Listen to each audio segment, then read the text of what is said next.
ಯಾವುದೇ ತರ ಯುದ್ಧ ಆಗಿರ್ಲಿ, ಸಿನಿಮಾ ಆಗಿರ್ಬೋದು, ರಿಯಲ್ ಲೈಫ್ ಆಗಿರ್ಬೋದು, ನಾವು ಅದರ ವಿರುದ್ಧ ಹೋರಾಡಬೇಕು ಅನ್ನೋ ಒಂದು ಮೆಸೇಜ್ ಕೊಡುವಂತ ಒಂದು ಒಳ್ಳೆ ಸಿನಿಮಾವನ್ನ ನಮ್ಮ ಅಜಯ್ ರಾವ್ ಸರ್ ರೆಡಿ ಮಾಡಿದರೆ. ನಮ್ಮ ಕೆಲಸ ಏನಿಲ್ಲ, ಏಪ್ರಿಲ್ 18ನೇ ತಾರೀಕು ಚಿತ್ರಮಂದಿರಕ್ಕೆ ಹೋಗಿ ಸಿನಿಮಾವನ್ನ ನೋಡಬೇಕು.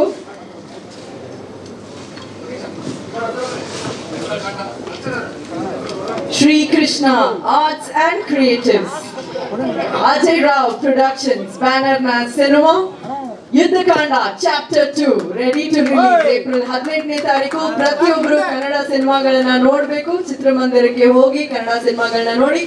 ಎಸ್ಪೆಷಲಿ ಹರಿಚೇತನ ದಯವಿಟ್ಟು ವೇದಿಕೆ ಮೇಲೆ ಬರಬೇಕು.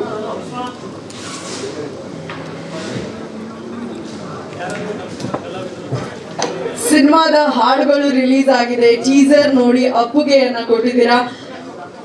ಈಗ ತಾನೇ ಟ್ರೇಲರ್ ಕೂಡ ಲಾಂಚ್ ಆಗಿದೆ. ಸೊ ಒಂದು ಪ್ರಾಮಿಸಿಂಗ್ ಸಿನಿಮಾ, ಸೊಸೈಟಿಗೆ ಒಂದು ಒಳ್ಳೆ ಮೆಸೇಜ್ ಕೊಡುವಂತಹ ಸಿನಿಮಾ ಯುದ್ಧಕಾಂಡ ಚಾಪ್ಟರ್ 2. ಈ ಸಿನಿಮಾ ಏಪ್ರಿಲ್ 18ನೇ ತಾರೀಕು ರಿಲೀಸ್ ಆಗ್ತಾ ಇದೆ. ಪರಮೇಶ್ ಅವರು ದಯವಿಟ್ಟು ವೇದಿಕೆ ಮೇಲೆ ಬರಬೇಕು. Paramesh sir, can we have you on stage? SS TV, cinema ಜಗತ್ತಿನ ಕ್ಷಣ ಕ್ಷಣದ ಸುದ್ದಿಯೊಂದಿಗೆ.